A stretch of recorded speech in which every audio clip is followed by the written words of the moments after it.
Olá, primeira série. E aí, tudo bem? Vamos à nossa aula de língua portuguesa, redação. Sou o professor Wesley e hoje nós vamos dar continuidade ao conteúdo Fatores de Textualidade, certo? Nós já estudamos vários fatores importantes para a produção textual, né? Seja qual for a tipologia, logicamente que algumas características, ou seja, alguns fatores de textualidade vão, por exemplo, corroborar a produção exímia, a produção realmente bem trabalhada de alguns gêneros específicos e algumas tipologias específicas, não é? Mas nós já vimos então a intencionalidade, a aceitabilidade, a situacionalidade, a informatividade, o contexto, a interatividade. Nós estudamos também a intertextualidade no geral, mas logicamente que há várias subdivisões da intertextualidade. Nós, por exemplo, já estudamos a paródia e agora nós vamos dar continuidade estudando a paráfrase, tá? Então, vamos dar continuidade, né? Não somente a paráfrase, mas outros também tipos de intertextualidade. Bom, a paráfrase em si, o que é? Ela é a recriação de um texto já existente, mantendo a mesma ideia contida no texto original. E você vai, logicamente, tentar não fugir em si daquilo que o texto original passa como informação. Só que com a utilização de outras palavras. Senão vai ser uma cópia. Tá? Então, o vocábulo paráfrase vem do grego, né, paráfrasis, que significa repetição de uma sentença. Exatamente, você vai manter a originalidade do texto em si. Só que fazendo uso de palavras do seu, por exemplo, léxico. Ou seja, você só vai dizer aquilo que aconteceu, tendo fidelidade, tá, ao acontecido, só que com as suas palavras, com as suas marcas, certo? As principais características da paráfrase são: apresentam o mesmo encadeamento temático do texto original, a utilização de vocábulos e estilo distintos do material fonte, não há comentários críticos, humor ou ironia em relação às ideias parafraseadas, ou seja, você vai realmente repetir o teor em si, com as suas palavras, do texto original. E pode ocorrer o uso de expressões como isto é, ou seja. Como assim? Você vai desenvolver mais, você vai explicar, mas você vai se manter, né, atento à então informação do texto original. Então, a paráfrase diferencia-se da paródia e resumo. Tá? A primeira também é reescrita de um texto, ou seja, paródia. Tá? Porém, há frequentemente o uso da ironia e humor para a citação de um novo sentido, o que não há na paráfrase. Esta é a diferença da paráfrase para a paródia. Tá? A paródia, nela se faz o uso então da ironia, do humor, ou seja, você vai buscar novos sentidos para então o texto original. Imagine uma música que já está enraizada na memória coletiva. Ela pode ser reescrita por outro compositor que altere o seu, no caso, cerne temático, com o objetivo de ridicularizar ou criticar o texto-fonte. Ou mesmo você pega aquele ritmo, aquela forma, porque há alguns tipos de paródia, como nós aprendemos, né, a temática, também a paródia formal e a verbal. Então você pega somente a estrutura e critica uma outra situação, não precisa ser necessariamente o texto-fonte. Já o segundo consiste, ou seja, o resumo, apenas na síntese de um texto, retirando suas informações secundárias. Você vai resumir um livro. Bom, um livro tem 200 páginas, por exemplo, e você pode resumir em uma, em 2 páginas, basta você manter as partes necessárias para, no caso, a criação de uma história. O que, por exemplo, é usado em qualquer tipo de história, na construção das histórias, que são os momentos da narrativa, ou seja, o último dos elementos da narrativa, o enredo, que recebe também o nome de momentos da narrativa, porque o enredo engloba todos os outros elementos da narrativa. Você vai simplesmente destacar de uma história gigantesca em que muitas vezes há muitas descrições, você vai, por exemplo, retirar somente a situação inicial, que então são os momentos da narrativa. O conflito, que é a problemática central da história, aquela que faz com que a história exista, é a ação encadeadora de toda a história, certo?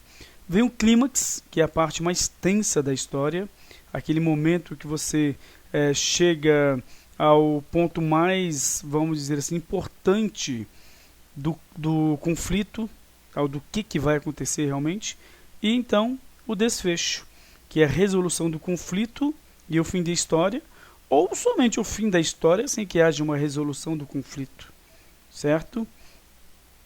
Beleza. Temos aqui então tipos de paráfrase. Então há dois tipos de paráfrase e elas se diferenciam pela forma como o texto original é recondicionado, tá? Na reprodutiva, que no caso é duas, a reprodutiva e a criativa.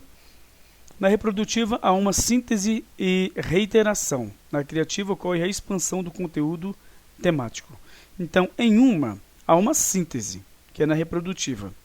E na criativa há uma expansão, certo? Do, então, texto original.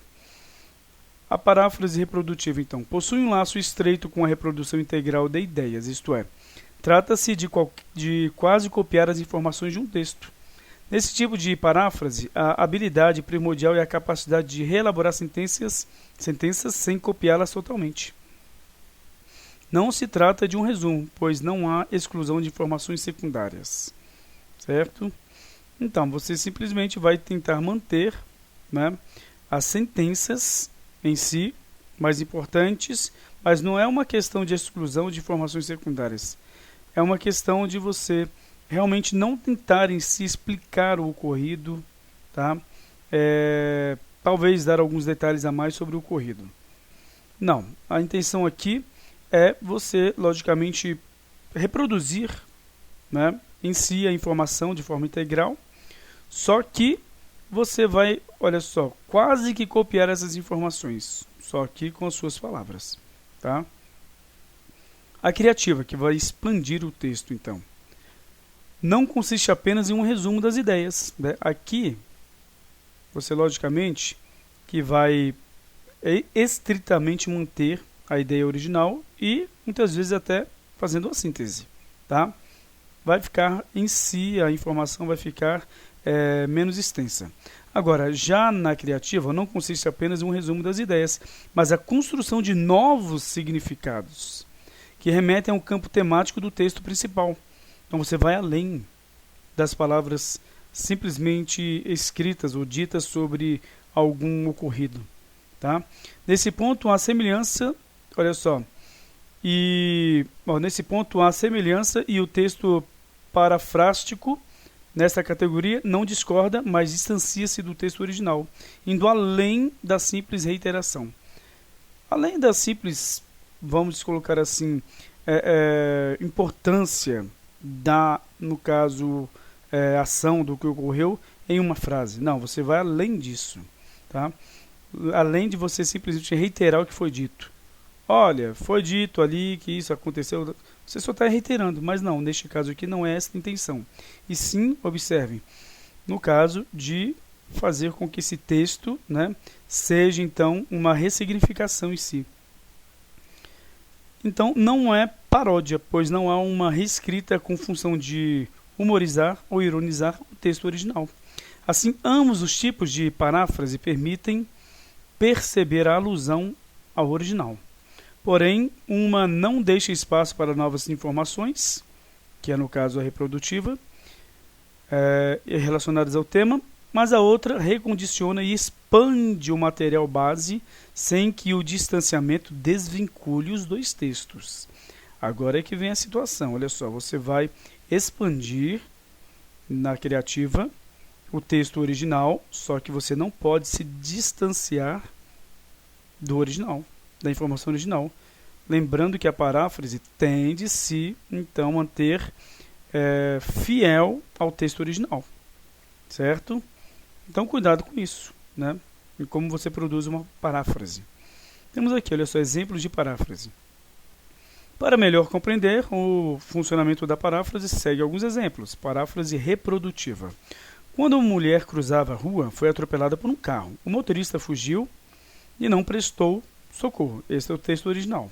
Porém, algumas pessoas conseguiram anotar a placa. A vítima foi levada ao hospital mais próximo e os médicos disseram que sua condição é estável. Olha a paráfrase deste texto original aqui. Temos então: ao cruzar a rua, um carro atropelou uma mulher. A placa foi anotada por testemunhas no local. O motorista ignorou o acidente que causou e fugiu. Um hospital nas proximidades recebeu a vítima e os médicos falaram que seu quadro é estável. Então, entenderam aqui a situação? Olha só, nós temos aqui até um pouquinho de resumo. Não quer dizer que sempre vai haver um resumo em si, tá? No caso reprodutivo. A intenção dela é se ater à informação original. Pode ficar do mesmo tamanho? Sim. Mas a intenção aqui é só reiterar realmente, né? Só que com as suas palavras. Agora existe a outra, né, outro tipo de paráfrase, a criativa. Mas beleza, vamos lá. Aqui, logicamente, algumas explicações, né? O que a paráfrase reprodutiva preocupa-se em manter a maior fidelidade possível em relação às informações originais. Eu já expliquei isso, né, em si, conversando aqui com vocês. No texto acima foram realizadas primordialmente mudanças de cunho sintático e a utilização de sinônimos para evitar uma cópia integral. Então, gente, por que isso aqui? Qual é a intenção? Principalmente no ensino superior e mesmo no médio, quando um professor, por exemplo, acaba trabalhando algum tipo de texto original de um assunto em si, que vocês vão produzir um artigo científico, como eu já passei, entre outros professores, você vai ter de ressignificar, parafrasear, certo? O texto original. Você não vai poder fugir do texto. Por quê? Porque aquela informação é uma informação científica, que é resultado, né, então, de, por exemplo, algum tipo de experiência científica, de algum tipo, então, de processo científico em que alguma forma de avaliação, de análise foi, então, empregada. Você não pode simplesmente dizer o que você achou ou deixou de achar, não. Você vai dizer o resultado do processo, certo? E para isso, você vai ter de usar as suas palavras, senão vai ser uma simples cópia, não é um trabalho teu. E logicamente que um trabalho científico, ele, por exemplo, trabalha um tema específico, e você vai retirar partes de vários outros, logicamente, textos, para formar o teu. Lógico que você vai ter, então, né, de revelar a fonte, você vai, então, também ter de dar os créditos às suas fontes, porque senão você pode, por exemplo, incorrer em plágio, certo?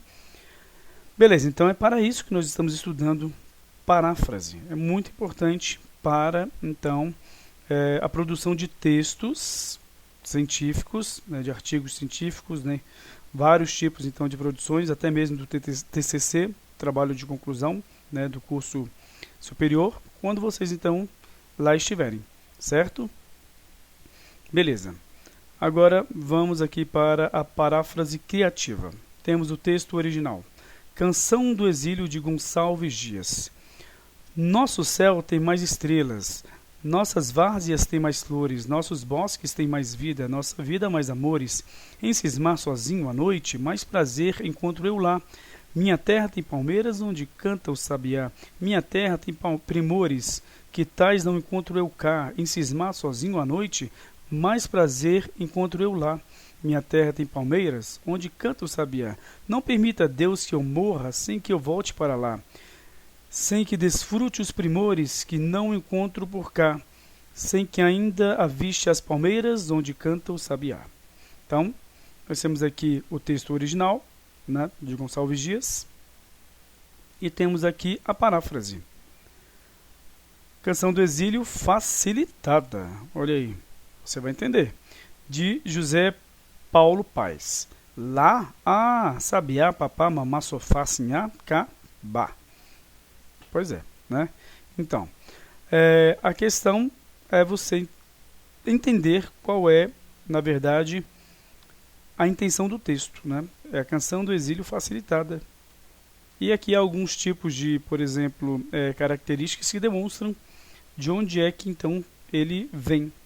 Ou seja, a sua terra natal, a terra que ele gosta, que ele quer estar, né? Então, aquilo que lembra em si tudo o que ele quer voltar a sentir, a ter no seu cotidiano. Só que olha só como é que realmente foi bem facilitada, não é? Beleza, então, gente. Olha, nós vamos ficar por aqui. Eu pensei que nós veríamos outros tipos de intertextualidade, mas vemos então a paráfrase, porque ela realmente é de muita importância, tá? Espero que vocês estudem realmente, prestem atenção nessa aula, porque vai ser muito importante para o seu futuro acadêmico, tá? Então, beleza, eu vou deixar um exercício para vocês e, logicamente, iremos corrigi-lo, né, mais à frente. E na próxima aula nós vamos dar continuidade, então, a este assunto sobre fatores de textualidade, na verdade, intertextualidade. Então, até lá, tchau, tchau.